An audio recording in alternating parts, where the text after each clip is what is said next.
Rebecca's not with me. No.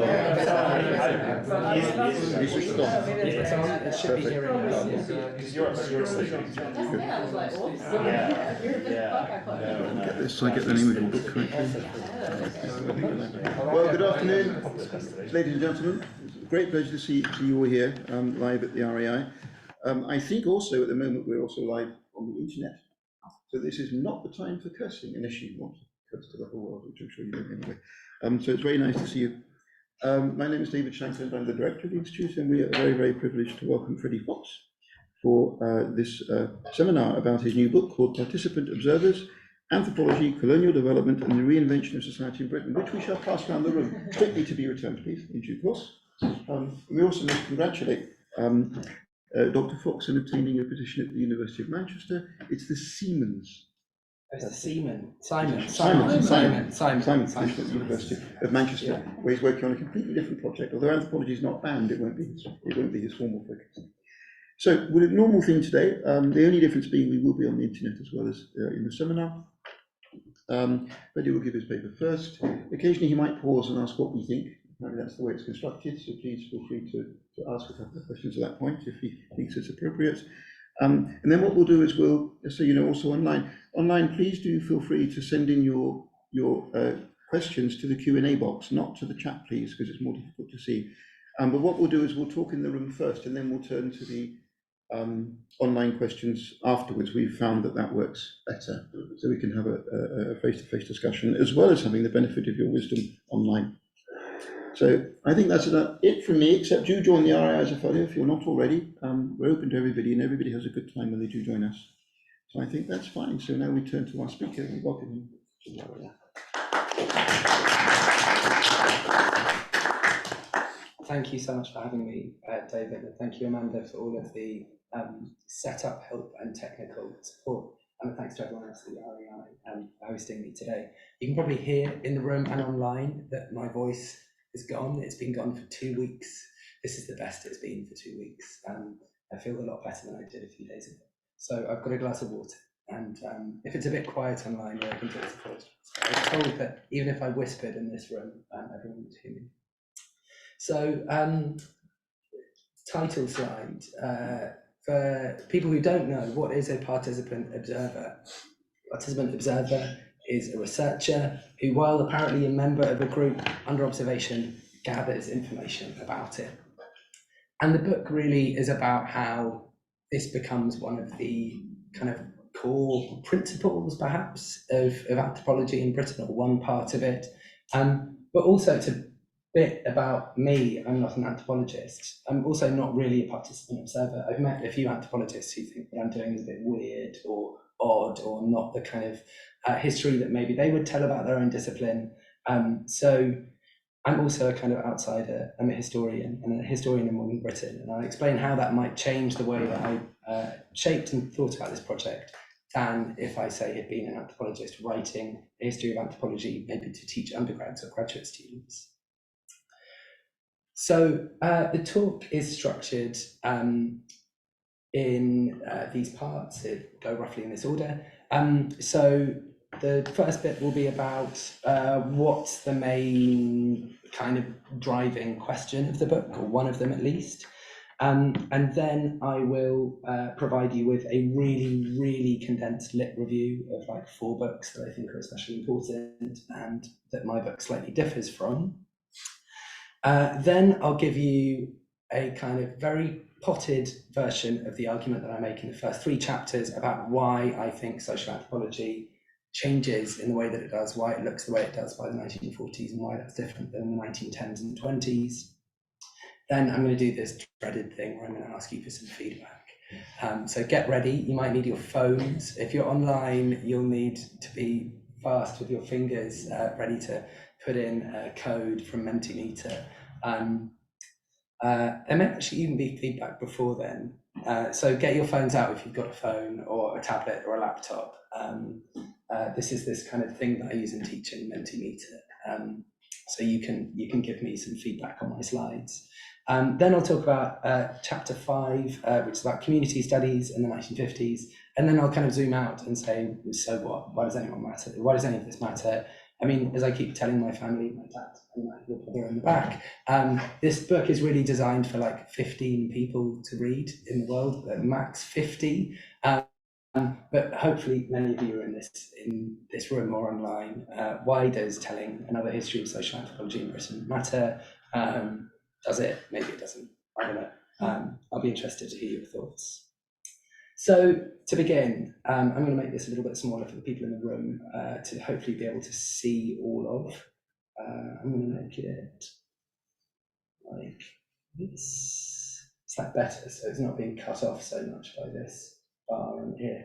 Okay, so how and why did anthropology in British universities go from looking something like this? Definition from the Chambers Dictionary, which is anthropology, the science of man, especially considered as a social animal, etc., etc., etc. Natural history, treating it as a relation to the brutes, his evolution, the different races, etc. This is the Chambers Dictionary, and I pulled out some themes here. What are the themes? Comparative anatomy, natural history, natural science, evolution, and race. That's basically what the dictionary definition of anthropology is in 1908, and that's a lot of what happens in anthropology. The very, very few places in the UK which teach anthropology or researchers do anthropology. Famously, in 1920, Bronislaw Malinowski writes this, which is a very different idea. It's not as capacious a definition, it's a much narrower one. Note, he says the goal of the ethnographer, maybe not the anthropologist, is to grasp the native's point of view, which is perhaps the most famous line, right? And it is probably in every single opening slide to any undergrad anthropology lecture course, to realize his vision of his world, what concerns him most intimately. These values are different, people aspire after different aims, different impulses, yearn after different forms of happiness.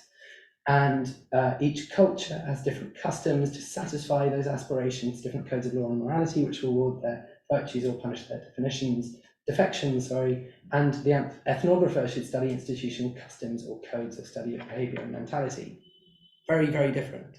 What are the themes that I picked out here? Comparative epistemology, not natural history, law, psychology, moral philosophy, psychological motivation, not natural history and evolution.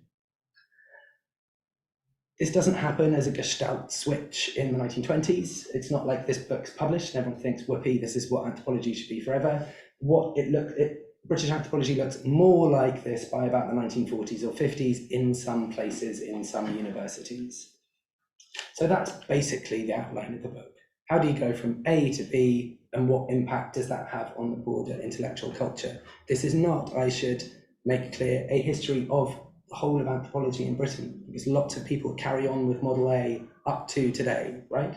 And lots of people carry on with Model A from 1910 to today. I had some colleagues at King's who are biological anthropologists and would probably ascribe a kind of definition on the first slide to roughly what they still do now in biological anthropology. So a lit review in 2 slides to try to explain what this book does that's different from other books. And this is where you have to give me some feedback to get a sense of the temperature of the room. So if everyone can go on to menti.com, please. And when you go onto menti.com, the same goes for you online. Can everyone hear me in the chat? Yes, okay. So you go into menti.com and it'll say, put in a code. And as it says at the top of the screen, your code is 11203223. You can do this with your students. If you're a teacher, say, are you listening? Is this interesting? Are you bored? Do a quick quiz. It's quite good. For free, you get 3 slides like this. And if you pay more, you can have as many slides as you like. So it's very, very small type. But have you read any of these books? Some of you might have done. Lots of you probably haven't. So actually, we've got some audience members who have actually read some, pretty core bits of literature. I'll give you another minute. It's very helpful to know for me for how much detail to go into, and also to kind of gauge the kind of background knowledge. Also, it's quite an interesting kind of little potted quantitative study of the state of the field of history of anthropology. Given this slightly specialist audience, I guess. Okay, so 8 of you at least have read no histories of social anthropology. So I would just, have your expectations from this talk are probably pretty low.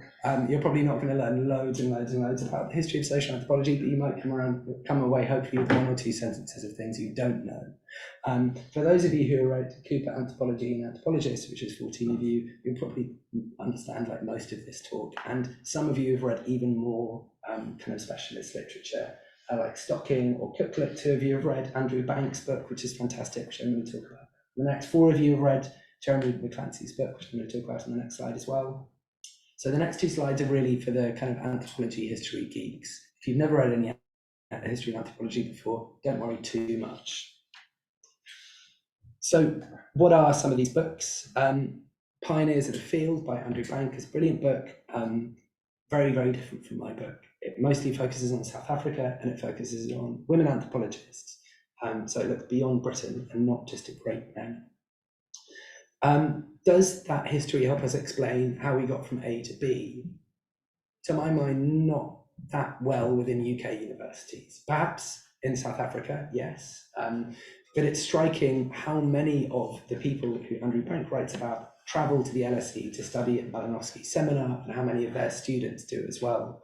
So there's a way in which UK universities, Malinowski and his students remain at the centre of a bigger disciplinary transformation within the UK. How about studying the history of anthropology beyond the academy, beyond universities? Jeremy McClancy does this. And in this case, as he persuasively explains, amongst novelists and kind of middlebrow, highbrow writers in more popular venues, actually that A to B story doesn't work so well, because lots of novelists and poets and people writing for a mass audience still have evolutionist or diffusionist ideas going on in them, right? So you've got kind of famous novels from the time drawing on anthropology, but they're really reading Fraser or they're reading lots of diffusionist theories. It's not really, according to him, the academic ethnography that Malinowski's talking about that breaks out into the wider culture. However, what my book says is actually it does in some small areas, if you read chapter 4. So it's neither of these. It's an academic story and it's a British focus story. Now, when we're thinking about academic stories and British focus stories, we're served by lots of brilliant books, some of which were on the previous slide, but I'm just pulled out 2 here. So how my book's different from After Tyler is George Stocking writes what we might call a very endogenous history of ideas, which is, this is mostly a story. I mean, the chapters are literally often single studies of an anthropologist or 2 or 3 anthropologists. And it's a story of ideas changing amongst anthropologists themselves.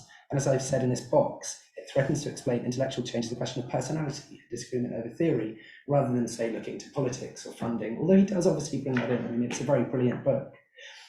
On the other end of the scale, we've got a very exogenous explanation for why change happens in anthropology, which is this book, The Savage Within. Again, a very detailed and good book, but one in which really what's explaining change within anthropology is the professionalising culture of the UK, ideology, colonial policy, etc.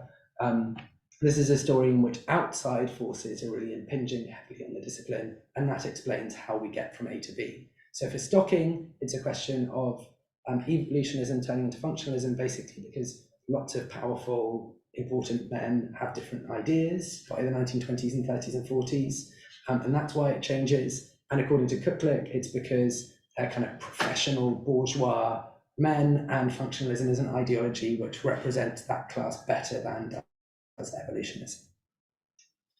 So how did I go about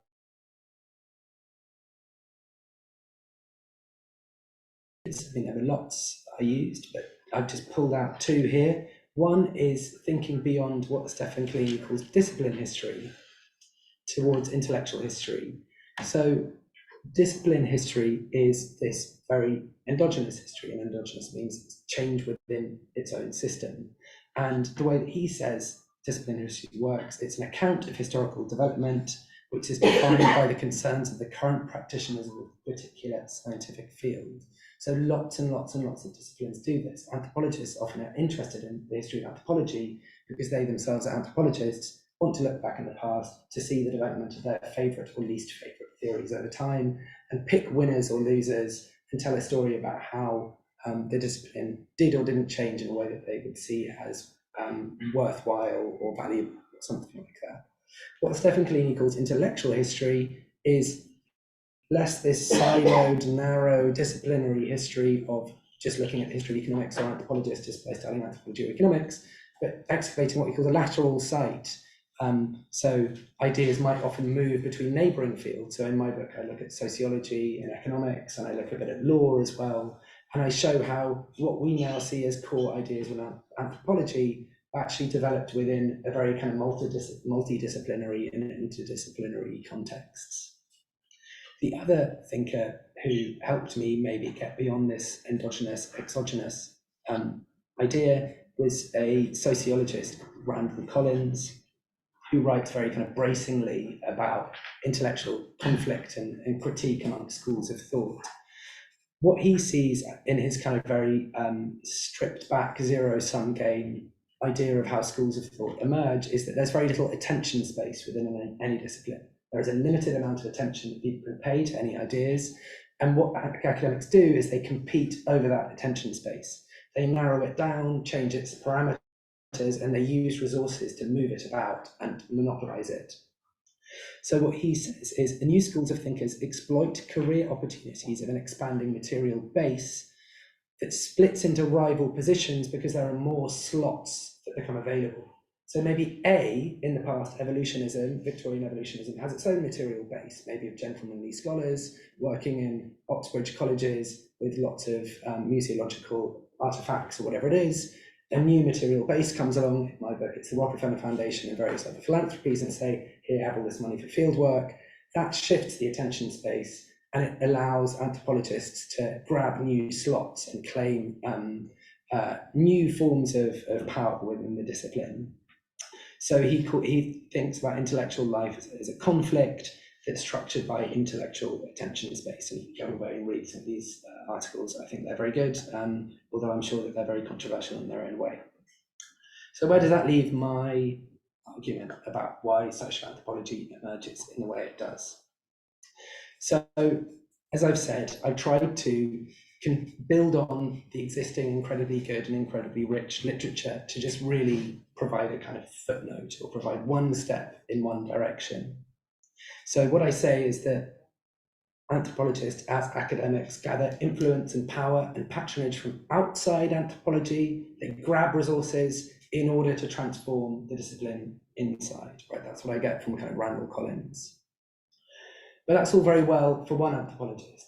How does that culture persist over time? It can only persist over time because it's a culture which involves training acolytes through pedagogy, through seminar culture, through teaching, through placing people in universities, and then reproducing that over and over again. Does that vaguely make sense, right? So you're grabbing resources, you're shifting the discipline itself, and then it's all very well. You might have one brilliant thinker. This happens so many times in disciplines, right? you've got some amazing thinker in the history of ideas who kind of writes this big book, and everyone's like, oh wow, in the 1920s there's this big, really important book that happens, but they don't end up creating a school of thought because they don't train their students in a particular method or approach. Finally, drawing from Stefan Collini, I was interested as a historian of modern Britain, not of anthropology. My interest in anthropology is because I think it has this effect on Britain's intellectual culture. How do these anthropology? How does this influence neighbouring disciplines? So why did university anthropology?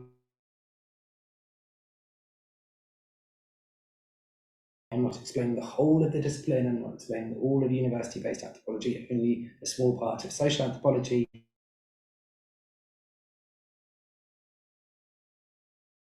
It took a collective effort of him and his students, many of whom vigorously disagreed with him and wrote very annoyed and angry letters about him, his personality, his ideas from the field. Read chapter 3 for all of this kind of backbiting PhD chatter from the field in their letters to each other. But anyway, they basically agree with a broad program of field work and something approaching a kind of functionalist idea to studying society.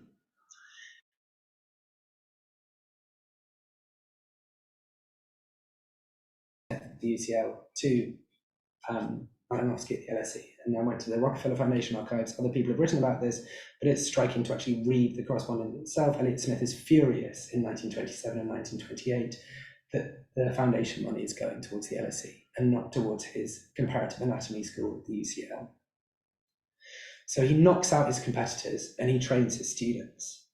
And he trains his students via a seminar culture that persists, as elders within anthropology today tell me exists to this day. Right?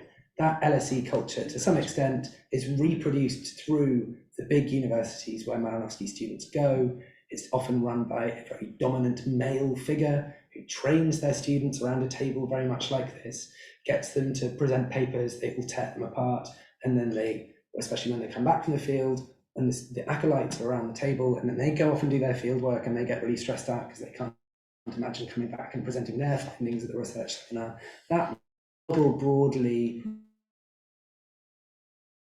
at Cambridge persists basically to this day. So it's about a persona of an anthropologist who does field work, but also goes to seminars. And the seminars are made up of very robust discussion about anthropological ideas amongst each other.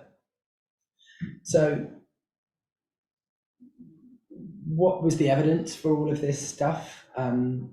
It involved lots of looking at things like this, lots of typescripts, lots of letters and lectures and seminar transcripts and participants and funding applications. And I suppose that, you know, historians of anthropology have done lots of this research before, but this is the kind of bread and butter of a historian, right? I mean, George Stocking's work is archival. Lots of other historians of anthropology have done archival work, but I suppose doing a PhD length of time, like the equivalent of doing field work in anthropology, you go and sit in boxes and files and letters. At the LSE archive, there are 186 boxes stuffed full of letters and notes and drafts of books. It's extraordinary that more historians aren't interested in this stuff. The Firth archive is 209 boxes. I mean, there's just so much material, and not only it struck me as interesting for geeks like us who are interested in history and anthropology, but these are often filled with field notes from the places which these people went and studied. So if you're a social historian, say, of the Polynesian Islands, or of Papua New Guinea, or of Eastern or Central Africa, the archives of anthropology, the anthropologists are, I mean, there are some historians who are doing this. There are historians in modern Britain, there's historians in modern Britain here know this from the turn within the discipline relatively recently to look at this stuff as qualitative evidence for the past. But it strikes me that there's a kind of lots of untapped material here, because what anthropologists did after Malinowski is the seemingly impossible task of studying the whole, make it into their publications. So this kind of exogenous argument about funding and about training and about professionalization works its way through the 3 opening chapters, which are broadly thematically along these lines. And I've published 2 articles out of these chapters, which are a bit more focused and make the argument hopefully slightly more clearly. But chapter 1 is all about professionalism and new methods, explaining why fieldwork becomes the kind of hallmark of the university-based academic. Chapters 1 and 2, chapter 1 ends with the emergence of Rockefeller funding. Chapter 2 explains how it impacts the discipline. Chapter 2 also talks about a lot about imperial policy and why that matters, and why patronage from people like Lord Lugard and other important imperialists within Britain helped Malinowski to reshape the discipline. Chapter 3 is all about seminar training and seminar culture, and how a new corporate ethos and a new persona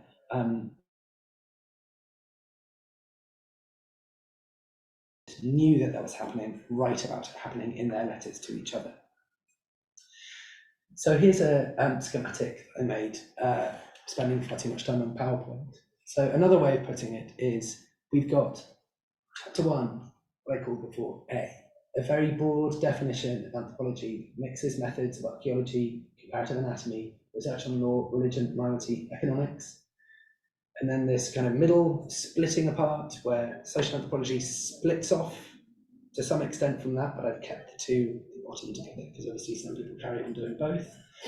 And then what I'm studying is the segment which becomes then one part of social anthropology, who are mainly those people who studied with Malinowski, those people who tended to get big professorships in the post-war British Academy, and then how and why all of those people started squabbling amongst themselves. So it's not, what I'm talking about is not, this isn't a substitution of physical and biological anthropology by social anthropology. It's not splitting in a division of labour. There are biological anthropologists and physical anthropologists who carry on working, do interesting work now. It's that how social anthropology splits off from that broader community of inquiry.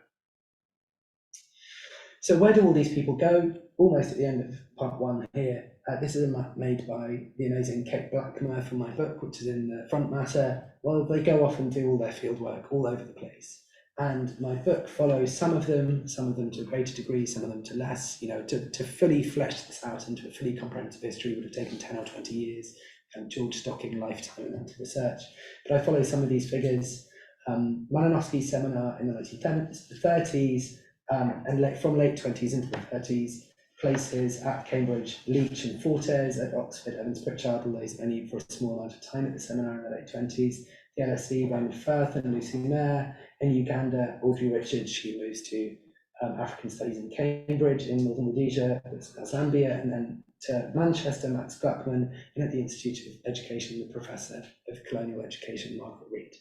So this is a kind of star-studded roll call of many of the people who are on the staircase, who transit through Malinowski's seminar and emerge out of the other side to dominate the discipline until the 1960s. I'm asking for you for some feedback, but it's not working. So maybe just ignore that. Does anything come up on your camera? You were about to be. Oh, okay. And then what does it say? Is there anything I mentioned that you'd like me to clarify or explain more before I move on? So David has asked me to speak for an hour, but my voice is going. So I'm giving myself some little chances to take a break. Take a minute. Is there anything that I've said? I've rattled through a lot. I'm sure that the people who have read all of the books will understand what I'm talking about. When I asked you how many books you've read before in the history of anthropology, some of you probably have no idea what I'm talking about. So is there a concept or a figure or a thing that I've talked about on a previous slide that you would like me to explain a little bit more about? Substantive questions, please keep them for the end. If there's like a concept, or can you tell me who Randall Collins is, or what was that book you mentioned? It looks interesting. I want to buy it off Amazon. Use this now. We've still got a Q&A at the end. I've got a question. I want to know what you mean by professionalism when you, in relation to anthropology, since the institution, I think, said we could all come and join. So what does a professional membership and belonging mean for an anthropologist in the 30s? Yeah, that's a really good question. The way that I thought about professionalism and professionalization was a very narrow one into university, academia. So who gets the teaching posts, the research posts after the Second World War? Because it's who becomes a member of the Association of Social Anthropologists, not necessarily who becomes a fellow at the World Anthropological Institute. It's a very, very narrow history. So this is about professional university-based researchers. And the first chapter says they're not all social anthropologists in the 1910s and 20s, but those who ascend to the main professorships of anthropology or social anthropology tend to have come through Malinowski-Sentinel, so we get to the 1950s. Okay, so there aren't any other questions online. I think you should also say that professionalisation also meant pushing out the non-professionals. Yes, brilliant point from Chris. So it also meant pushing out, especially colonial administrators, missionaries, all the other people. Absolutely, absolutely. So it's about a academic only, very Malinowskian idea of who counts as an anthropologist. Wasn't this the same time that a whole series of other, yes, absolutely. Do they follow similar lines? Yes. Historiography does too. Philosophy does too. I don't know much about the legal discipline, economic sociology. Lots of disciplines are professionalizing at the same time. I talk a little bit about that in the first chapter. You've discussed how socially anthropology differentiates. Could you say something about differentiation from folklore and ethnology? I only mentioned that very, very, very briefly in my first chapter. But that is another crucial way that this particular tradition that I'm historicizing in this book narrows itself from other alternatives. So very good points from everyone. Thank you so much. And hopefully those clarifications have helped understand what I'm trying to do in the book as well. So what I thought I would do in the rest of the talk is run you through one of the chapters. And this is hopefully going to be interesting for some anthropologists, some historians as well, because this is something maybe that anthropologists, this is a story maybe that isn't told that much in disciplinary histories of social anthropology, but by moving beyond a disciplinary history to look more at what Stephen Kleene calls intellectual history, you can look at some of these connections which are perhaps surprising in the way that anthropology sets itself up as a university discipline. It doesn't think necessarily that it should be studying Britain in the 1950s. So, as I said, narrative one is the splitting apart. Narrative two is how this discipline influences others. And I'm going to be talking about this chapter here, but there's one on development economics and capitalism and industrialization, which also includes social history. And there's one here, which is much more kind of public, which is about new ideas of kinship, a kind of post-Freudian key in the 1920s and 30s in Britain, and how people on the radio talk about sex and marriage. So I'm just going to talk about the middle one. I thought I would talk about both, but I don't have time to talk about development and about sociology. Happy to answer questions, as much as I know about development economics in the Q&A if anyone's interested. So, at least according to Malinowski from his papers, and this tells you a lot about the galactic size of his ego as much as it does about whether people are actually doing this. What he says to his students is anthropology is modern social theory applied to primitive conditions, and modern sociology is anthropology applied to a modern district or town. His student Roman Firth actually takes that up, but this is much more the case with Radcliffe Brown students in America, where there are a number of people who go off and study American cities from Chicago and do ethnographies of urban studies in America. And they're slightly different from the Chicago school, and I don't know that history enough, but there would be an amazing history to be written about Radcliffe Brown and his students and the history of urban studies in America. So Malinowski does contribute to this thing called mass observation. He's initially excited by it, and then he's pretty skeptical. I'm not going to go into what mass observation is. All I'll say is that it's a kind of anthropological project to study Britain itself. And when they publish one of their first books, what he says is, from the start of my own field work, it's been my deepest and strongest conviction that we must finish by studying ourselves through the same methods and with the same mental attitude with which we approach exotic tribes. So he says that in the late 30s, which of course is what he tells his students in their lecture notes too. Raymond Firth comes along and says, yeah, mass observation is fine, but actually what we need to do is a kind of anthropological study of distinct institutions, not try and tell the whole history of British culture more generally. And he actually ends up doing that. And what he does is he applies a model which he develops in the Pacific, in his book on Tikopia, in Bethnal Green. So this is what he writes when he's on a Pacific island. He does a village census of 2 villages and shows how clan identity and membership map onto locations within village and kinship ties within them.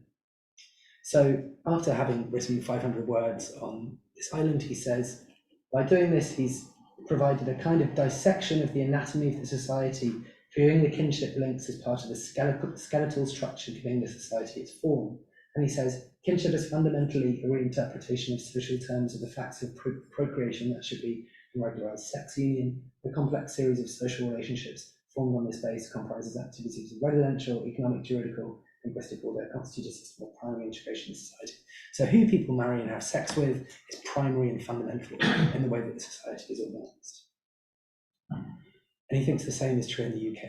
And the society or culture that he decides to study is working class culture in Bermondsey in the late 1940s, and his island is the Guinness Trust block of flats in Bermondsey, which is pictured here. So what he does is provides a lot of paperwork, which is in the LSE, and he sends 12 grad students off to go interview people and look at who sends Christmas cards to who, and sit in pubs and listens to people chatting and watches people play darts, and tries to work out how kinship works in Bermondsey. So what he's interested in is whether kin loyalties are different from neighbourhood loyalties. Are you more related to your cousin who lives on the other side of the building than you might be to the person who lives in the flat next door? How do you do this? As I've said, you do interviews, you research censuses, and one of the ways they do it is they look at people's mantelpieces. So in working class flats, mantelpieces are often incredibly important. People do displays of Christmas cards, so he asks people, who do you send Christmas cards to? And by looking at who people bother to send Christmas cards to and get them from, you can see who is important to who in terms of kinship. And I found this diagram, what I take to be a diagram, on the back of one of these field notes. And what I take it to be is a kinship diagram. And what's in the middle box is GBB, which is the Guinness Trust building. And here's M and F. And I think that this is a kinship, kind of kinship, proto-kinship network. And what he's actually found, obviously, to everyone who knows, is that not everyone is related to each other in the building. Obviously. Actually, they're related to people in Bermondsey and in London more broadly. And as this line shows, to people outside London, this is clearly very, very different from a Pacific island. So there are these concentric rings where people have neighbourhood attachments and kinship relations, and their parents and sisters and aunts and uncles might be in London, they might be in Manchester, they might be in Ireland, they might be in Jamaica, they might be in Australia. Right? That line extends onto a kind of worldwide horizon. So when he comes to write up the field research, which is really interesting, it's very turgid. I think Firth is a really interesting figure, but he in some ways hasn't been maybe so studied compared to people like Clemens Pritchard and others, because he's not a master of kind of prose style in the way that they are. It's a bit more plodding. He says, in applying his intensive techniques of first-hand research to the complex conditions of Western society, as yet tentatively, this is what him and his grad students did, the anthropologist has of necessity to break up the field. You cannot study Britain with this idea of a unified field. What he says is relations between kin are, this is getting into the weeds. For those of you who aren't into anthropology, maybe you'll begin to kind of glaze over. I hope that this will mean something to you. These relations are permissive, not obligatory. In the places where anthropologists often study your kin relations, oblige you to treat your mother's brother in a particular way. People don't often relate to their mother's brother in that way, but there's a strong assumption that the way that you relate to your family is normative. In Bermondsey, unsurprisingly, how you think about your mother's brother has a lot to do with their character and where you live and whether you like them or not. There you may also have some kind of economic and familial links with them and social links with them, but it's not obligatory. It's what he calls permissive. So there's actually a high degree of variability to the way that people relate to elder people and younger people within their family, and it's a lot more to do with choice in Britain than it is in Pacific Island, which he'd studied 10 years before. And what he says is these relations tend to be statistical more than normative. So you can't say that the way that I relate to my mother's brother, because that's the dominant person in my family, is the norm. It might be the norm if you asked lots and lots of people. It turned out that 75% of people said that they always invited their mother's brother over for Sunday lunch or whatever, right? Or they always sent a Christmas card to their mother-in-law. It might be statistical, it's probably not normative. So we need to do lots and lots of quantitative surveys. So this research was published about 10 years after the field research was done. It's not a very exciting read, but it is hugely important in terms of the way that it influenced family studies. A book that had a way bigger impact was this book, which lots of people might know. Some people might even have read. It's a mass bestseller. It sells tens, if not hundreds of thousands of copies in paperback. It gets read out in Parliament. It's a kind of foundation of post-war British sociology and family studies and urban studies, all kinds of things. Young goes and presents lots of work with Firth. Firth is hugely important to Young. You can see their correspondence. You can see the way that he changes his research design on the basis of Firth's input. And what Young and Wilmot find is what Firth couldn't find, which is an urban village where everyone knows each other and everyone's related to each other. And they find it in Bethnal Green. And maybe that's because Bethnal Green's different from Bermondsey, but maybe it's because he slightly cut the books. So this book is really a work of social anthropology. 35% of the citations, most of the core citations, the way that he's thinking about kinship, are to social anthropology. In this 62 reprint, but that's actually less than in the hardback copy, which has much more scholarly apparatus. In terms of the idea of doing immersive fieldwork and of thinking that you can find a face-to-face society existing in a bounded locale, Young and Wilmot, it's clear, are thinking of themselves as anthropologists. This is the way that they write their pitch to the Ford Foundation. They say, literally, quote, will Malinowski sit down with Rowntree? Will anthropology and social work come together to create a new kind of social science in Britain? And the Ford Foundation say, great, that sounds really interesting, have £70,000. They publish all these books. So there are many problems if you read the text carefully, because what they actually find is that half of the people they interviewed had parents in Bethnal Green. An additional fifth have parents within 2 to 3 miles of their homes, and we're not told where the other roughly 1/3 live. And what Young and Wilmot do is they focus on that half, and then they focus on the very smallest segment of that half who maintain close relationships with their family. And using Firth's terms, which I think are much more analytically powerful, they present those not as statistical but as normative.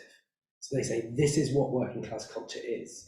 And this becomes, according to a really interesting article by Christian Topolov, the traditional working class neighborhood, which just like expands within journalistic circles and paperback publishing and academic studies. So what they actually find is something very, very, very much like Firth's boxes. They find some people, of course, who have family and neighbours and mums and dads and cousins and grandchildren living a few streets away, maybe on the same street. That's that green box.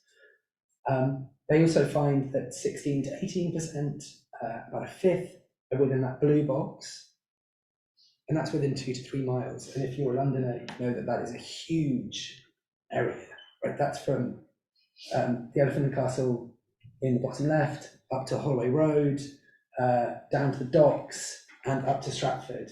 And maybe you go and see your mum and dad. You walk 2 or 3 miles, but if you've got a baby and you're pushing a pram, you're going through busy streets, it might take you an hour to get that far, and you might go and do it every now and again. This is not a village face-to-face community. And the other third, it doesn't say where they are. And they're maybe in London, again, maybe they're in Ireland, maybe they're in Jamaica, maybe they're in Canada, we don't know. Maybe they're in Birmingham, maybe they're in Manchester. And Young and Wilmot's book was hugely powerful and important, but Firth was pretty furious. And this is from Lise Butler's really great work on Young. She's really the expert on this. She quotes Raymond Firth apparently shouting at Michael Young, "You don't understand the academic world or decency or procedure or anything. You've written as though you've discovered the bloody extended family." Well, I did. In a 1994 interview, Young said that he generally lied in a small way about being surprised by the extended networks of kin in Bethnal Green, because he had presented all this work at Raymond Firth's seminar a few years before, and they'd all said, "Oh, wow, this is all very interesting, maybe there are some problems here." Again, he's not lying that he found people whose family obviously lived in the same streets or nearby, but the problem is that he's presenting this as normative rather than what happens with a few families. So there's another tradition of Firth's interlocutors and LSE students who also think that social anthropology should matter and should be the basis of study of urban community in Britain. And this is the tradition of race relations sociology in Britain. So after studying with Firth, and he was on that Bermondsey study, Kenneth Little took up a post at the University of Edinburgh. And he led a cosmopolitan group of researchers studying racism and discrimination in British society, including many Black pioneers of British sociology and anthropology. And again, much like Firth, he writes in the Sociological Review, I think this screen grab is from, he wants to draw the attention of anthropologists in this country in concrete terms to the possibilities of applying their discipline more positively to the study of urban society. He does this for a time in the UK, and then he switches his research to West Africa. Little tends to get quite a good rep from the radical critics within the Institute of Race Relations. They think that Little actually does quite a good job of bringing race and class and history together. And they said he ditched his preconceived notions and models. This is Sivanandan, Born in their article, addressed himself to social issues. In that analysis, he followed up with a colour class hypothesis, which took the historical legacy of colonialism to explain the prevailing ideas of Black inferiority, which had its successes but might have led to significant corpus of work on race and class in the way that those more Marxist critics of the race relations tradition might have wanted to see. So Little is this kind of pioneer, in a way, of quite a kind of interesting anthropology and sociology of race and class in Britain. But I talked back at the start of this presentation about the importance of constructing a school and of constructing a seminar culture. What Little doesn't really do in Edinburgh is develop an institution which maintains itself over time with a particular view to studying race and class and urban sociology within Britain. Yes, he did. Sorry, I'll stop you there. That's a complete mistake. Okay. Yeah, he brought in Michael Banton to study as a young lecturer. Yeah. When Michael Banton went to Bristol, and he set up the ESRC, Institute for Race Relations, yes, so Michael and Banton then he became chair of the United Nations Committee on Racial Discrimination. Yeah, but that's not Kenneth Little. But he was retired by then. I mean, you have to. He did. Well, I mean, he did pass it on to the next generation. So he passed it on to Banton, who then. Okay. So Little's own approach doesn't necessarily form itself into the kind of seminar culture that, say, Gluckman did. It's rather the baton shifts to Banton, who failed to set up a seminar culture. He told me himself, because they all became Marxists and shouted at each other. Right. He was an anti-Marxist. And so although he carried on his own, writing his books, his attempt to set up a seminar at Bristol was a disaster. So neither of the researchers basically end up creating a kind of corporate. And Little became an alcoholic as well. Yeah. So this is kind of narrative 2 of the book, and I've just explained one chapter. Lots of other chapters in which I explain how these ideas find their way through various other kind of disciplines, questions about economics and economic development, and ideas about the family and kinship. So what does any of this matter? Well, obviously, someone who wrote a book about it, I think it matters because it might be interesting in its own right. It's not a page turner, but it might have some interesting ideas in it if you're interested in the history of anthropology. How does it contribute to modern British history and the history of ideas? It stands in a long line of books on the history of anthropology, which people who are interested in the history of anthropology read. And what I hope that I've contributed to that is to show how shifting policy priorities in the British Empire, which I haven't talked about here, but which I go into great detail in the first 2 chapters, and Rockefeller Foundation funding, cash and personalities, new research methods, led to the formation of a distinctive new culture of observation within British anthropology. The book also explains how changes were wrought by social anthropology on Britain's broader intellectual culture. I've just explained one about urban sociology, but there are others on ideas of sex and marriage, ideas about history and capitalism and industrialization. As a contribution to the history of social anthropology, it doesn't really add anything new to the narratives really that we already have. In that way, it's a kind of continuation maybe of some pre-existing notions within that history. It very much is focused on the LSE, it's very much focused on the LSE seminar, but I hope it's much less of a great man history, much less focused on individuals than about a community of researchers in a way that I take the build on Stocking and move one step further to try and show how this is a cultural and institutional history.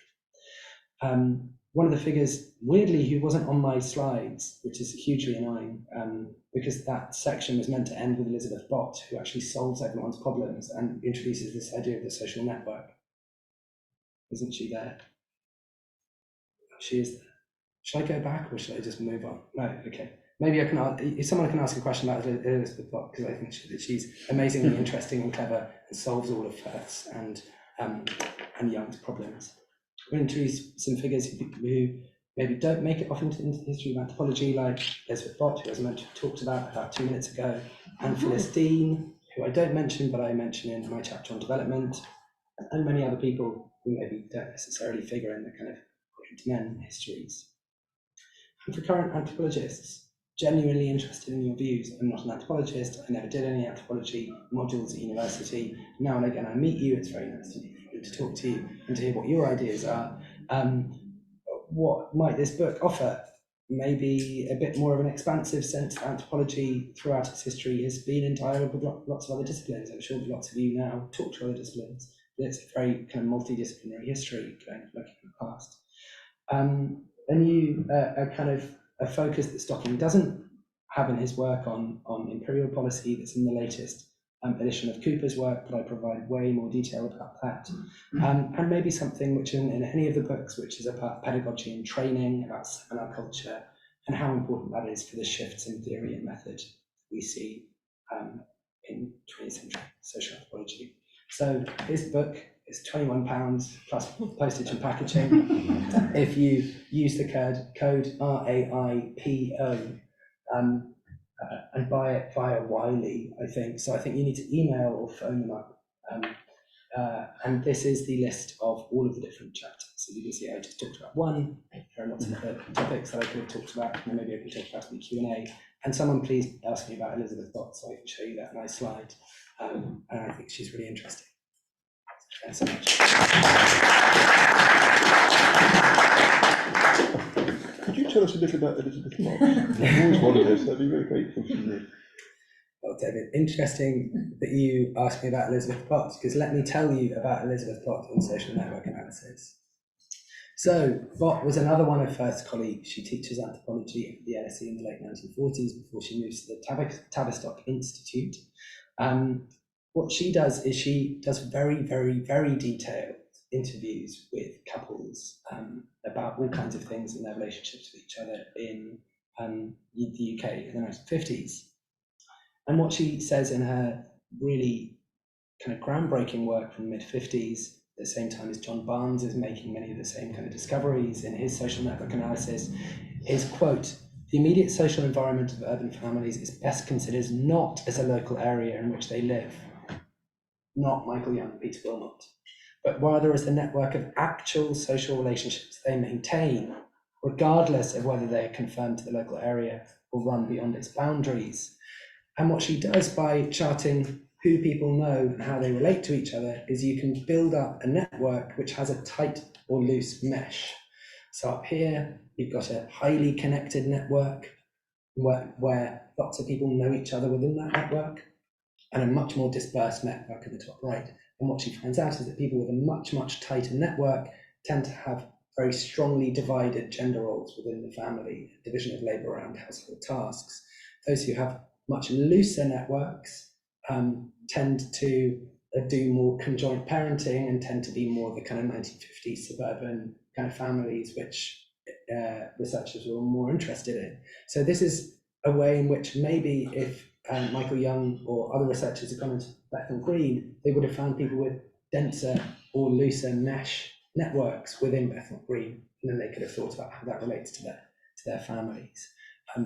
Just to say, this is the way that we think about social networks now, and it's very much bots' version of what a social network is, which Facebook is, or in which algorithms, which are about the intensity of connections between me and my friends in America, and friends all around the world, and how many messages we're sending around each other. These firms are very interested not just in where we live, but in how we relate to each other. And really, it seems to be bots' insight to say that in complex modern conditions with a high division of labour, networks are what we should be looking at, not necessarily a kind of face-to-face communities. Those may exist within tight network mesh, but there are all going to be all kinds of people in very different networks living alongside each other. So thank you, David, for allowing me to.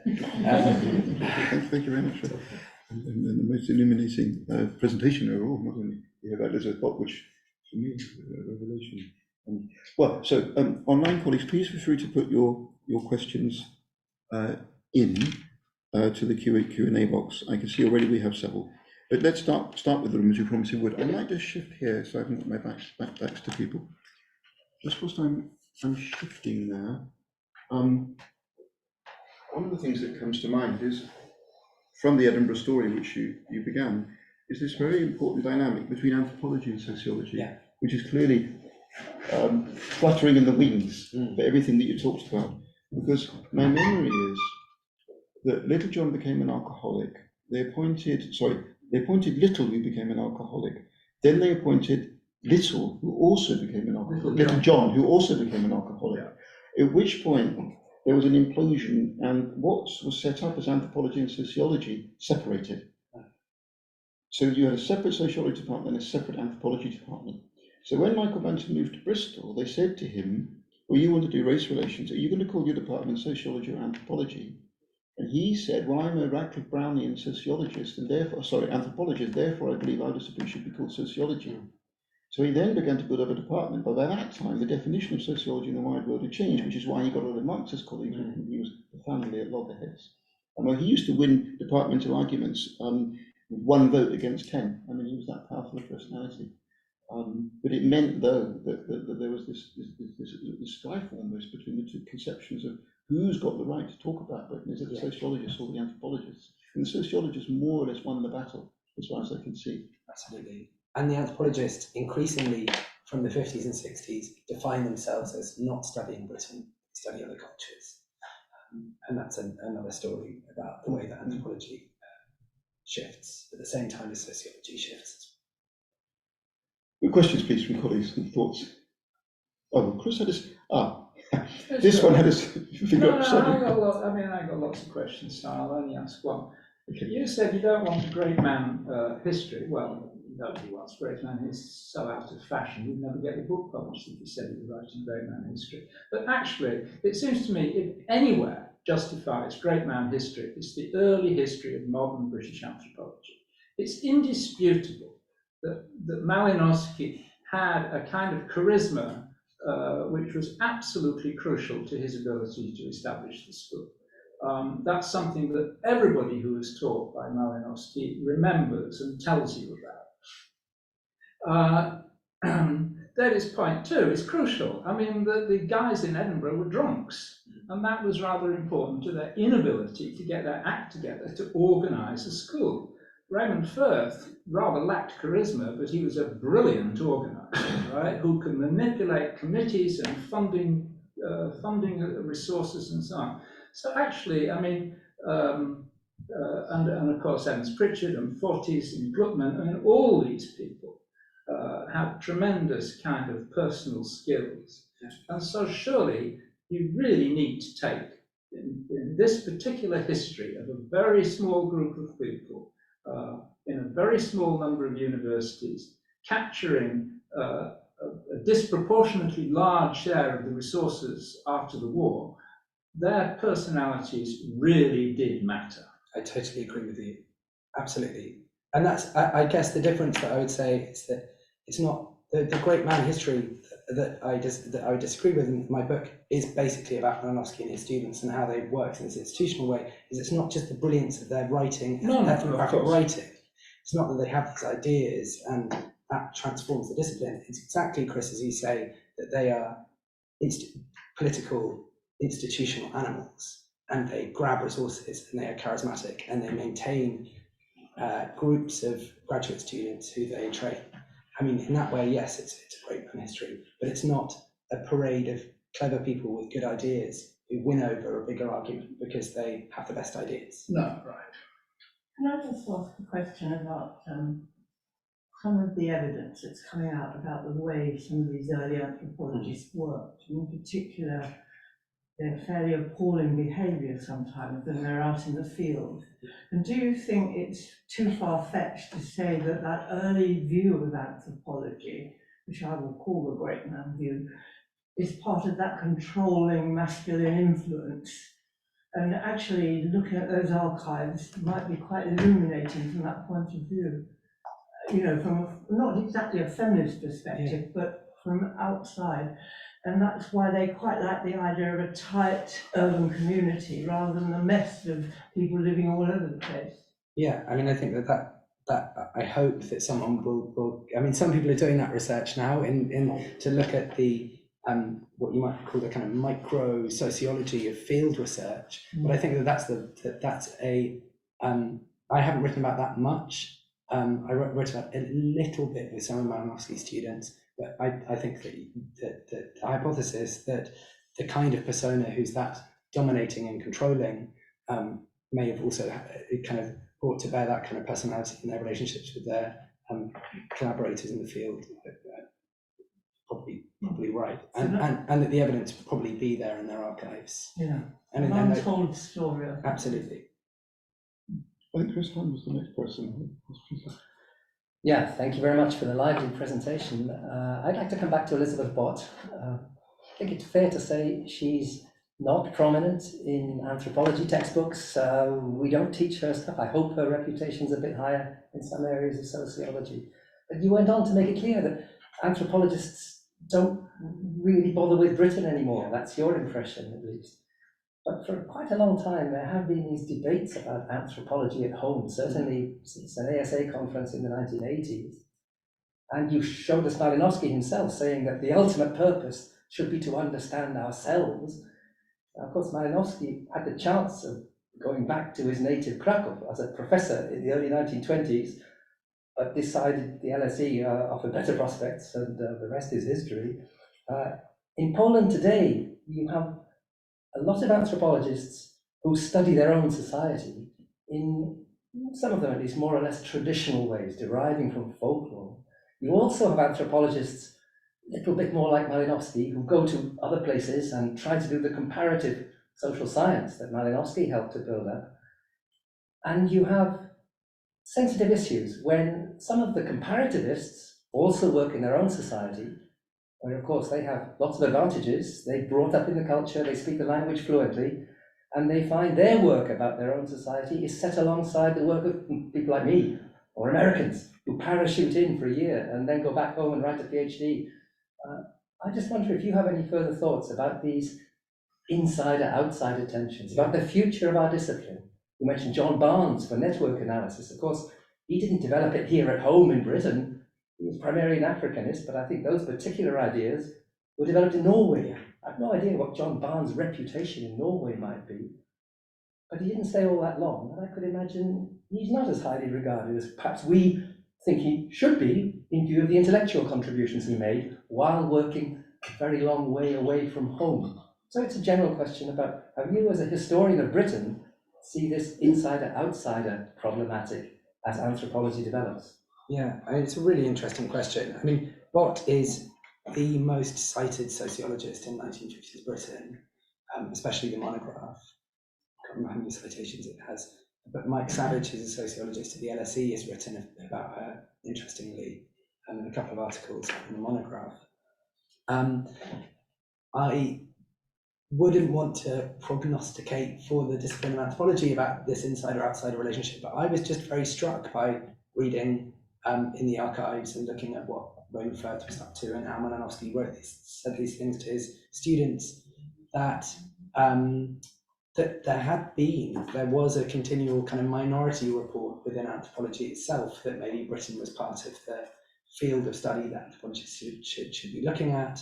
And as you say, my only other reading in that was, oh, well, that seems to have been something that was deemed new in the 1980s or 90s. Whereas it seems like when you go back to the 50s, it's all over the place. I suppose that the way that I see anthropology having a big impact on the way that Britain is understood between the 30s and 40s and the 70s and 80s is through urban studies in the way that I've suggested, and strangely through the history of early modern England. Because when you look at what Peter Laslett wrote, E.B. Thompson wrote, and to a lesser extent Eric Hobsbawm and Karl Polanyi, are all drawing on, especially Malinowski's work, to think about pre-capitalist relations of production. And they run over the 17th and 18th century, and they say, before the 17th century, it's Melanesia, and after the 18th century, it's modernity. And that's what social history, it's not all of what social history is. There's a strong tradition within British social history to use anthropology comparatively. So the other name I should have mentioned, most important perhaps, is Keith Thomas. So that's where Britain gets anthropologized in the 50s, 60s, 70s, not by anthropologists, it's by historians looking back in the past. Can I just say one word about Raymond Firth, because he's come up in the discussion, to correct the impression given perhaps by all those alcoholics in Edinburgh. I think for Raymond Firth to do field work in East Bermondsey pubs, he was a teetotaler, I believe. He was very anti-alcohol late in life. So I would give Raymond Firth some credit for sticking it out in Bermondsey pubs. One shouldn't forget that, I've noticed, that of course Kenneth Little did write Westrig, which was a pretty influential book in its time, which I'm sure you've looked at, and it is actually a fairly conventional piece of social anthropology set in the borders of Scotland. Perhaps the point is that the social anthropologists were encouraged to regard the local monograph as being the second thing that they did, not the primary thing that they did, and the same thing is true with Whitman in the urban research in Manchester. If the gentleman here would like to ask something, please. So I would want to bring a reflexive perspective, because it was quite stimulating before the question, because we have been talking about decolonization, and your presentation at the beginning very clearly shows that how the colonizing effects, particularly in the post-colonial world of South Asia. You can take the case of India, Bangladesh, Nepal. It's quite interesting to see that the time that you mentioned that how the social anthropology is becoming popular here, similarly, the social anthropology is taking shape in the countries like, post-colonial world of India and Bangladesh. But quite interestingly, now you can see that two different disciplines. Anthropology in India was quite influenced by the early stage of British anthropology, and that's why they would practice medical anthropology or biological anthropology more than social anthropology. But when Claude Lévi-Strauss going to Bangladesh and establishing anthropology department, it's becoming a sociology or more of like socio-cultural anthropology. And these days in the post-colonial world, they would find that, okay, what is sociology, what is anthropology? And some people will say Department of Sociology and Anthropology. So, this is a constant, kind of effect. So this is, I would say, kind of a mirror effect. So certainly in your book, I have not looked at, but I would wonder that if you want to see this, at the same period of time, how it is impacting to the colonial world and what is the post-colonial effect of it. At this point, my question would be like, as you said that there is a social history and social anthropology. In our part of the world, in South Asia, we see that there is a missing link. Mostly people don't like to, like the anthropologists don't like to engage much with social anthropology, and that's why the value of the work is not being that much. So how do you see that in the context of contemporary Britain and British anthropology? Yeah, I mean, I'm not an expert on South Asia or of South Asian anthropology, but the little that I do know is, and what I've read about, is exactly this debate about what is sociology and what is anthropology. and that lots of what in Britain would be called social anthropology in post-colonial India is called sociology. That's the extent of my knowledge about and that's basically what you said.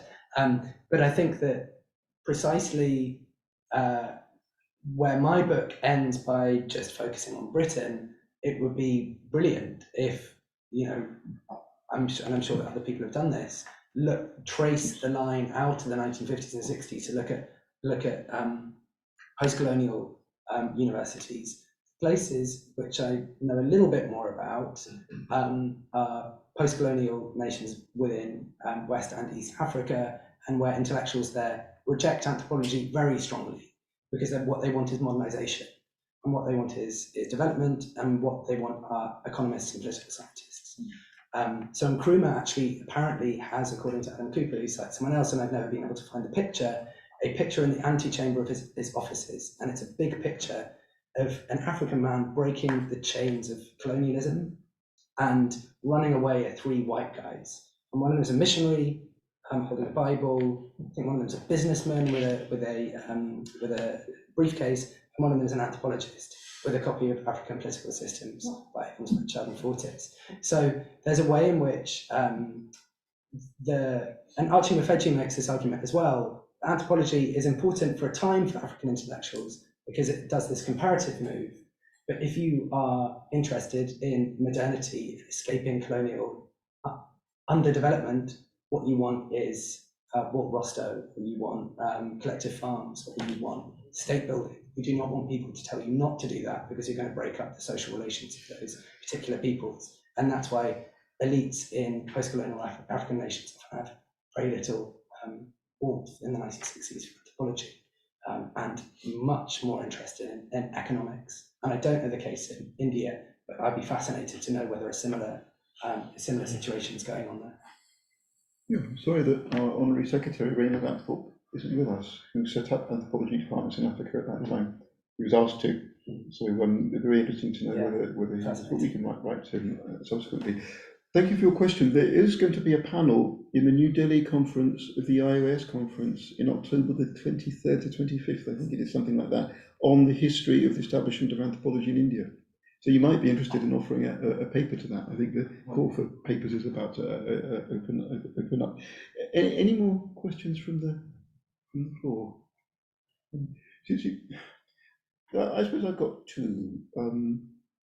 What is really an observation is I'm moving towards a position of actually thinking Malinowski is less important for the founding of modern anthropology than I did previously. I say this with some trepidation, knowing there is a distinguished figure from the LSE department in the room, and I certainly wouldn't want to in any way, as it were, dispute this. But I think there's now so much evidence that it was high quality anthropology before Malinowski, and so much evidence that the way that modern social anthropology took place is really due to Radcliffe Brown and Evans Pritchard. And Malinowski kind of gets squeezed out in the middle. Although I completely accept your evidence that it's Malinowski's pupils that go on to. So I think there's a kind of a paradox there, and it needs to be drawn out a bit. But as well as that, on your diagram of the two disciplines splitting up, I think you need to have in the archaeology as well, really. Because that split off before the biological anthropology did. So if you're looking at the breakdown of the four-field conception or the multi-field conception in Britain, as far as I can see, the archaeology disappears, and then there's an attempt to keep the biosocial together for much longer, and then that finally goes. And so you're looking at at least a two-stage process.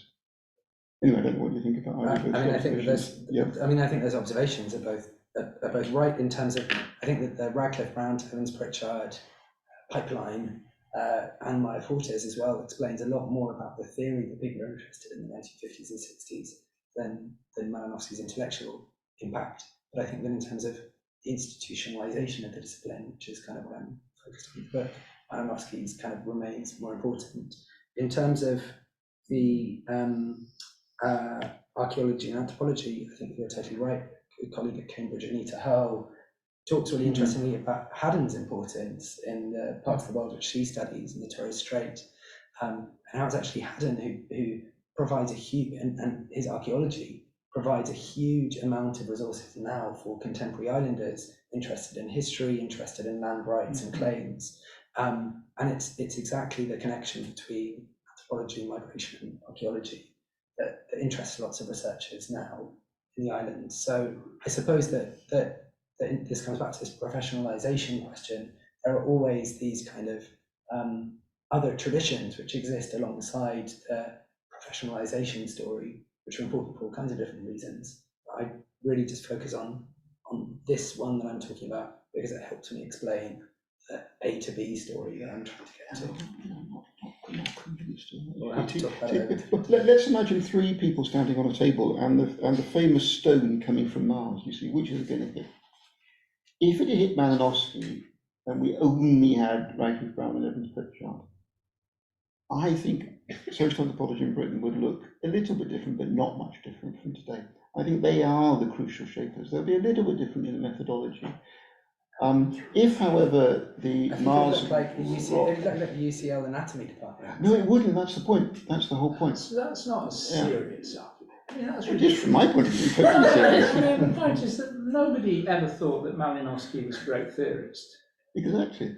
None of them did. He did. Well, he did. Well, I'm not even sure whether he did, but certainly none of his students did. No, indeed Right? not. Indeed So, not. I mean, none of them regarded him as an inspiration for their theoretical arguments. I mean, Exactly. nobody followed him in his theory. One person, Piddington, did I understand? wasn't it? Piddington was, Who was also an alcoholic. Anyway, never mind. well, he Yeah. may have been an alcoholic, but he was also amazingly stupid, judging by what he wrote. Yeah. I mean, in that, what is it? There's a kind. What was that kind of? It wasn't a Feshriff Malinowski, he was dead. But Man and Culture. Man and Culture, Yeah. right? Yeah. Now, I mean, that has this Piddington article, which is it would never have got published actually unless it was in this kind of volume because it's total rubbish. And the articles in that thing, many of them quite explicit that Malinowski was no great theorist at all, right? So I don't really think. That's what I think we're saying exactly the same thing. No, but the point is that.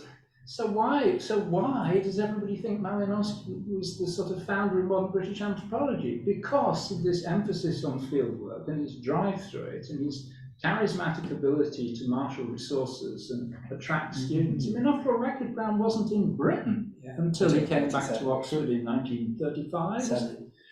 So his influence was in various parts of the world, like Chicago and Cape Town and what have you, but it wasn't in England.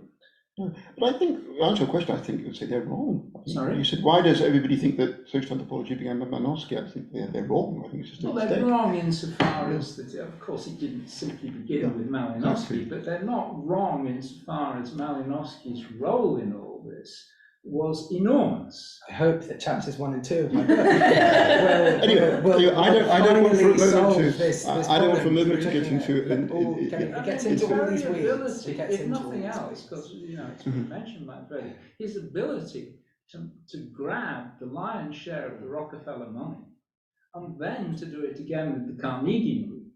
I mean, no one else was able to match that. Exactly. Yeah. Well, what that produced, of course, is just as Freddy said, is this whole group of trained field workers that they could drop the Malinowskian ideas and they could just move to embrace the Radcliffe Brown one. Yes, absolutely. Please. Yeah, that follows directly on from that, actually, because I wanted to ask you to say a bit more, Freddy, about the money story. And I was wondering if, I mean, I gather from what you said and from what I've heard you say on other occasions that like Rockefeller is incredibly important. But I was wondering if you could do more to sort of contextualize Rockefeller within the kind of structural, like funding and institutional landscape, and what is the causal weight that you give Rockefeller in particular, and how does that sort of sit against other sources of funding, perhaps also especially in a kind of post-Robbins expanding, nationalizing British higher education landscape. Absolutely, great question, Emily. I mean, I think that it's very hard to think before Robbins, when social science has, laughable amounts of funding, almost none, and the kind of research institutions which do support anthropology, like the Royal Anthropological Institute, and various museums, in various universities, and the UCL Anatomy School. I call it in my first chapter a a kind of wide constellation system of lots of important people with a few students, and some of them even have jobs, paid jobs like Haddon or Elliot Smith or whatever, as anthropologists. But really, Malinowski has as many PhD students as there are professional anthropologists employed in the whole rest of the UK in the 1930s. And almost all of the most important ones of them, in retrospect, and gain the major positions in the 50s and 60s. And what allows him to do that really is these International Institute of African Languages and Cultures fellowships, and the kind of, if we're thinking about constellations, this giant gassy star that forms in the LSE, sucking everything else in. So the Rockefeller, Harkness and Carnegie funders, I mean, I can't remember, I quote the numbers in the book, it's £600,000 or something to British social science. The person who's done all this is Donald Fisher, has written this very long, extended PhD in the 1980s. But it's just like, it's just orders of magnitude bigger than anything else, because there isn't really any central funding for social science. I don't think. Maybe there is for education. Lindsay would know, but maybe not. I don't know. There's a Clapham report, and I can't even remember what date that is. But then the big, so anyways, there's not much funding. The funders are the Americans. It does two things. One, it knocks out Elliot Smith in the late 1920s, and then when Tory party aligned imperialists, also aligned with Jan Smuts, tried to create a school in Oxford in 1931, the Rockefeller Foundation nixed that. And they nix it partly because various internationalists who are aligned with the League of Nations, which Malinowski is very closely aligned with, say you must not fund this because these are dastardly British imperialists and South African sub-imperialists. And so Rockefeller say, no, we're not giving you the money. That's the second tranche of Rockefeller money to the LSE. And it's striking that Lucy Mayer and Audrey Richards are all internationalists associated with the League of Nations, chapter 2 of the book. So the Rockefeller Foundation is important. It's also important that these internationalists associated with the League of Nations, they're not necessarily British imperialists, or they don't look like that to Americans visiting. And that creates the kind of culture in which Americans are willing to fund this kind of colonial studies within Britain. And then when the government does step in with funds in the UK, Malinowski students are so well placed by the time the Colonial Social Science Research Council comes in I think 1940 or 41, Raymond Firth becomes the secretary. The key figures within it are all of the kind of key names like Perham and Richards and Mayer and all of these students, right? That there's a way in which the Rockefellers provide seed funding, then they double down on that funding at the LSE. They create a school that then is in place to grab the colonial social science research funding from 44 to 56 or whenever it runs out. And by that stage, all of them are then in professorial positions within the university, and they lock everything down. And they found the ASA, the Association of Social Anthropologists, almost at the same time as they get the government funding. And via that institutionalization, they also knock out and keep out all of these other people who are trying to say that they're anthropologists too. So the Rockefeller Foundation is hugely important to put Malinowski students in place to then run the ship from the 1950s forwards. And just in terms of comparative kind of numbers, and as someone else said, is this the same in other disciplines? Yes. Go to the Rockefeller Foundation. Every single major social scientist, basically in Anglo-American academia, has a file in there, and almost all their books, whether it's the Great Transformation funded by the Rockefeller Foundation, whether it's even committed Marxists like Hobsbawm has a file and they fund loads of his conferences and works. So much, because there's no central government funding, it's via the Rockefeller Foundation and then the Social Science Research Council, or the Australian National Research Council, which is a Rockefeller front. It's all Rockefeller fronts, and it's all funding all of this stuff. The LSE's budget also was, a large part of it was the Rockefeller. Absolutely. Provided by Rockefeller. Absolutely. For many designs. Yeah. Well, let's turn to our colleagues online and we'll carry on asking our questions in here as well. Thank you very much for that very illuminating answer. So Swarasha, you've asked 3 questions, but I think that's a little bit unfair. So I shall go for one of them. He asked, what was the typical anthropological student of early Britain like? In other words, what profile would they fit? What about the influence of British anthropology on the overseas territories? That's one of his questions. what was the typical anthropological profile? Is this kind of in the 1920s and 1930s? Yes, I suppose so. I mean, the person whose book is all about that is Henrika Kuklik, The Savage Within, because she really points to the class position and the kind of ethos of this, what she sees as a very kind of new bourgeois subject, really, which is they're not necessarily male, there are men and women. The seminar, they tend to be from the kind of upper middle class set. Mayor, I think, is related to Keynes or something. They're kind of, Evans Pritchard is an Oxford undergraduate. I think his father is a rector or something. They're all kind of mostly upper middle class, not aristocratic, but I think there are some European aristocrats who are a member of the seminar, and they tend to be older.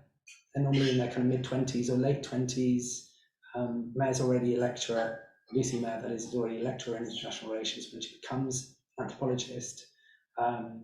So maybe they're in their late 20s or early 30s, pretty cosmopolitan. For the late 1930s, there are students from Africa, India, China, the United States, the Caribbean, people like Islander Robeson, who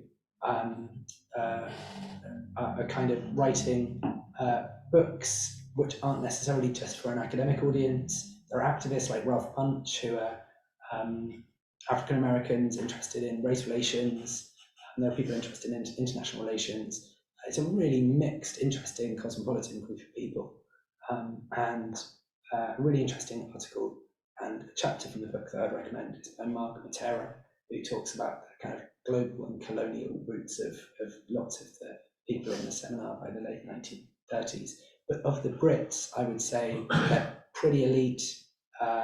They are from the just sub-aristocracy. They're not landed aristocrats, but they are from the higher professional classes on the whole.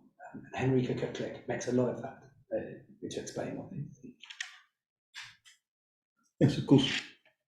To just add to that, that's a debate. I mean, Leach wrote a well-known article saying the exact opposite, but I actually agree. I think Leach was wrong. But he does write a detailed article explaining why that the staid English middle class has rejected anthropology. Yeah, I mean, it's also important to say that, I mean, Leach points out, as Goody does as well, that, you know, there are also lots of people who are, like my forte, Jewish and not English, and not, and Evans Pritchard becomes a Catholic. So there's a way in which, you know, this isn't just a kind of late Victorian Anglican kind of professional class. It's a much more polyglot, cosmopolitan one. Well, now, Herbert Lewis, hi Herb, has a question. Do you want to ask your question live, Herbert? If so, Amanda can probably highlight you and put your hand up. But if you've now retreated, I don't know what time it is where you are, then we can just take your text question. Yes, Herbert's here. Great. Okay. Can you? Yeah. Okay, you can ask that live now. Okay. Yeah, I was. Can you hear me now? Yeah. Yeah. Go ahead. The point about the Rockefeller Foundation preferring Malinowski to Elliott Smith. It was. I wonder if there was another reason for that. That Elliott Smith's ideas at that point, and with Perry and so on, was simply not very productive and intellectually at a dead end. The extreme diffusionist being by that time fairly easily disproven. And I was also wondering, it's rather unlikely, but if there was any impact from the more historically oriented studies of the cultural change and actual movement of peoples and so on in the United States. Yeah. So that was simply not just a question of politics, but of the question that Malinowski's approach could take people a lot further than sort of the dead end of the Grafton, Elliott Smith. And so on. Yeah, I mean, it is an interesting question. I mean, it's interesting that the Rockefeller Foundation are really willing to fund his medical research, and you get the sense from looking at the Rockefeller Foundation they're much more interested in race science and fusing social science and biological science together in the way that Elliott Smith did. So it's kind of a quandary, really. I mean, if you read Malinowski's letters, he makes friends with the Rockefeller Foundation officers and I think hosts one of their sons in London. He's a mover and shaker, and Elliott Smith's pretty furious. So I would say that it's not necessarily for intellectual reasons, although now in retrospect it does look ridiculous, the ultra diffusionism, whatever. For the officers, funders, it's not clear that that's what's going on. I think it's maybe much more to do with the fact that Malinowski's at the LSE, under Beveridge, Rockefeller's massively expanding LSE, social sciences, and Malinowski says, I am doing biology. This is a kind of sociobiology anyway. It's really interesting, lots of letters and lots of things saying he's basically a biologist, which is not how he's remembered now, because he's interested in kinship and sex, and in needs, etc.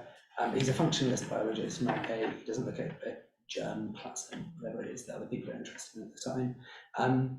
So this is all a very rambling way of saying, yes, perhaps, but I don't know if that intellectual story is actually borne out by the archival material. And from reading the letters, it doesn't seem to be. It's much more about institutions and about personalities. Any impact of US anthropology? Yes, in personal correspondence, which Malinowski has, say, with Margaret Mead, although she might not be the kind of person you're thinking about, but certainly Malinowski's kind of obsessive, egoic attempt to control and run his own enterprise means that he's pretty scathing of everyone else, and that annoys lots of his students and lots of anthropologists. So he's got an interest in trying to persuade his students, as I explained in my article on ISIS and in chapter 3, he's come up with the theory of everything, which is these culture charts. You don't need to do history, you just need to take your culture chart out of the field, fill in all the boxes, understand the whole culture of society. So he's convinced that he's got the theory to solve all of the problems of anthropology. He's that kind of guy. Thank you. Can you pass the water down for the speaker, please? Thank you very much.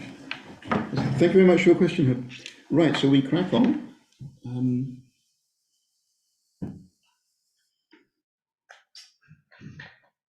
You there, Deborah? Would you like to, Deborah Jones, would you like to ask anything? If you would, then please do just highlight yourself and Amanda will allow you to speak.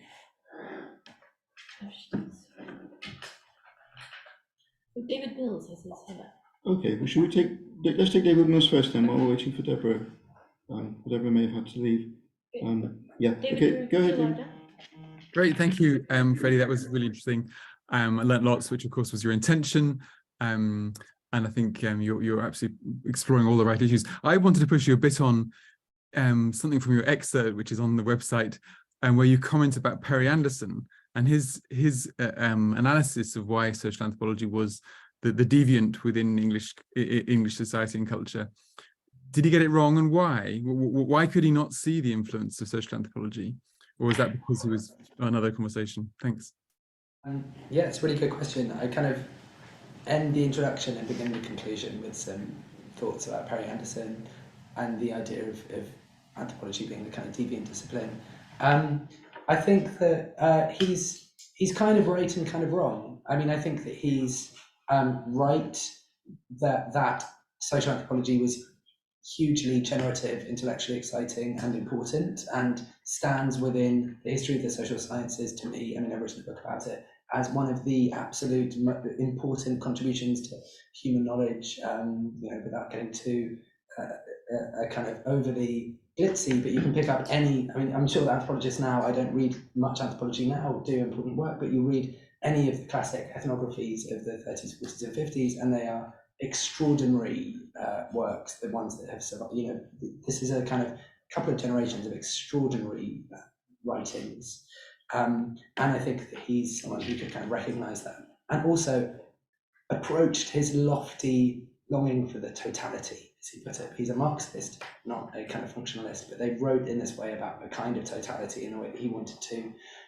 As part of his theory, he says that they could only exist because Britain is such a kind of desiccated intellectual environment. They could only exist in the empire, and they only existed in the empire because they were useful to the colonial administration. And I think that he's kind of right and wrong. He's wrong, they weren't that useful to colonial administrators who were almost always very annoyed with what anthropologists said and thought they were useless and didn't provide much of help. And they did exist within intellectual culture of Britain because they existed in university departments in the UK, and other intellectuals like Perry Anderson read them and thought they were terribly interesting and important. So, you know, he's onto something, and it's an interesting and intriguing theory. But as an argument, I think it doesn't quite hold in the way that he wants it to. They do actually have a history within the intellectual culture of the UK that my book tries to provide. And the other part of his statement about anthropology is the only way they can exist is outside Britain is because they're so useful to administrators. That's what they say. They're always saying that they're useful to administrators, and that's what their political allies say, but not that many administrators think that they're that useful. That's great, thank you. Thanks, David. And we come on to a colleague, Gillian Daly, who says that she was a student at UCL in 1965 to 68 with Ford, Douglas, Carberry and Lewis. And she says that you mentioned the split of physical and biological anthropology and social anthropology after the war, but UCL had a big focus on the physical biology side and on social anthropology. Do you look at the relationship between the two forms of the discipline at UCL? Or was social anthropology at UCL different from other departments elsewhere because of the continuation of the two subjects? It's such an important question, and I think that if I was carrying on my research or writing another book, that's one of the things that I'm sorry this is such a cop-out because it's such a great point.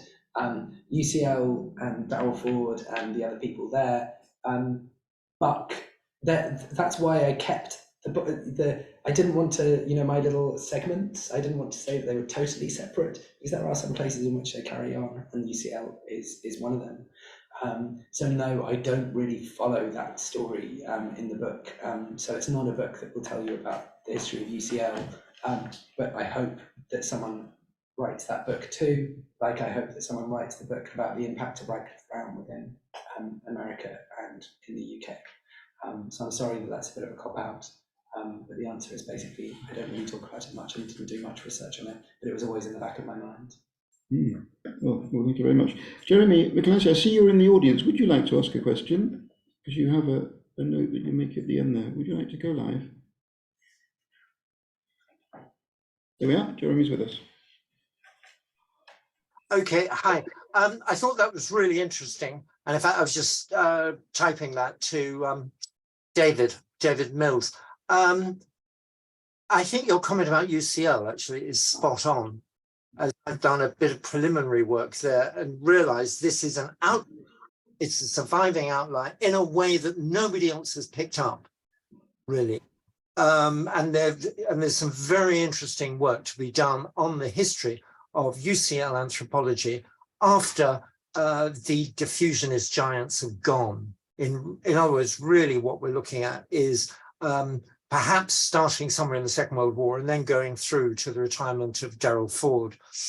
Really what I wanted to say is something that you've touched on is not just what these people were putting together, but also what they were putting down. In other words, they were able to sharpen their profiles because they're disparaging or excluding others, like the 19th century ethnographers, some of whom are excellent. The other one, I mean, you'll have seen the textbook, very excellent textbook in many ways by Godfrey Lienhardt, introductory textbook to social anthropology. In the introductory, the obligatory chapter, in which he runs through the history of anthropological thought, he goes from evolutionism to functionalism. And I had to read it a few times. He doesn't even mention diffusionism. And diffusionism is usually lampooned by reference to the hyperdiffusionism of Elliot Smith and Perry. And yet, what is it when globalization appeared? Some people say globalization is diffusionism with the politics thrown in. What I'm suggesting is that we should be looking at what's being pushed aside as well as what's being put together. Yeah, absolutely. And I think that the person who helped me theorize what's going on there was the person who I mentioned at the start, which is this brilliant article called The Acrimoniousness of Intellectual Disputes by Randall Collins, which I think all academics should read, because it's precisely about why disparagement provides such an important sociological function within communities. Because when people compete over attention space, they don't, as you say, put things together, but they put other people down, and that's a key part of school building. And to the question earlier, it's a key part of why these seminars are so intense, and presumably to be in them often so unpleasant if you weren't liked by the seminar patriarch.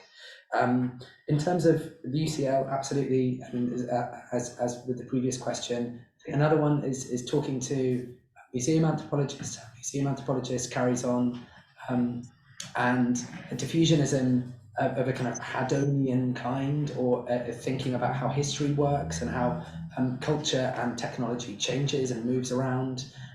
It would be another fascinating, another area studies. I'm sure that moves to area studies in Pacific history, for example. And I wouldn't be surprised if people are going back to 19th century anthropology now to write the 19th century histories of areas of the world which people want to study. But yeah, I mean, more history of anthropology is always the answer. Good. Sorry, what was Randall Collins? What was the title of the article? I'm sorry, I came a bit late.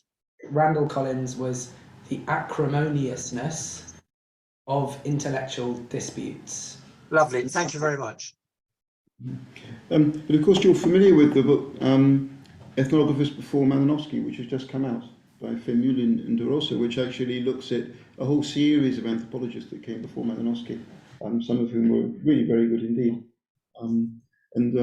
You're quite right, Fiona Jordan in Bristol is looking at the way that the Taylorian hypothesis of diffusion of languages in Pacific Islands appears to be completely justified, but she now uses supercomputers to show the accuracy of his observations. Anyway, thank you, Jeremy. Deborah's still there? I don't think she is. I think Deborah's gone, isn't she? Is she back? Yeah, she's not. No, Deborah seems to have disappeared. People, of course, sometimes have to go when they come online. Lamba Shakti, or Shakti Lamba, says a very simple question, but a good one. Why did the Rockefeller Foundation start funding research in Britain? Why not fund it in America? Yes, so the answer is they did, and they also funded research in Germany and in Latin America and in France, and they funded physics and chemistry and anatomy and all kinds. I mean, it's a great question, because from my presentation it makes it sound like the Rockefeller Foundation were weird in funding kind of British anthropology. So I can imagine, so lots of listeners might be thinking, gosh, that sounds rather weird. But they're funding, they fund the University of Chicago.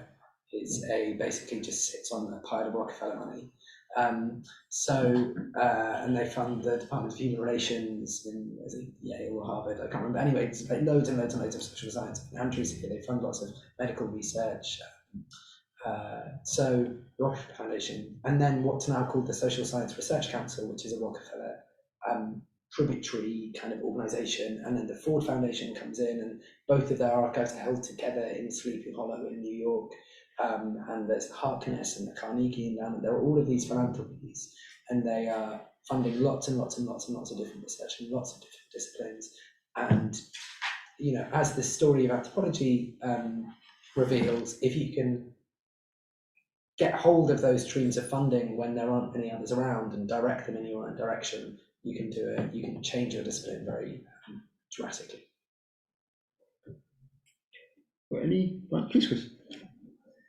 Of course, that basic point that the money matters was made by Jack Goody in work that I know you use. One-off venture into the history of anthropology by Jack Goody, who made many other contributions to our discipline. I wanted to mention his name in connection with Kuklik. Henrika Kuklik is someone you've mentioned several times, I think positively, and I would agree. She's made a contribution. People talking about decolonizing theory today should certainly go back and look at some of the things that she said.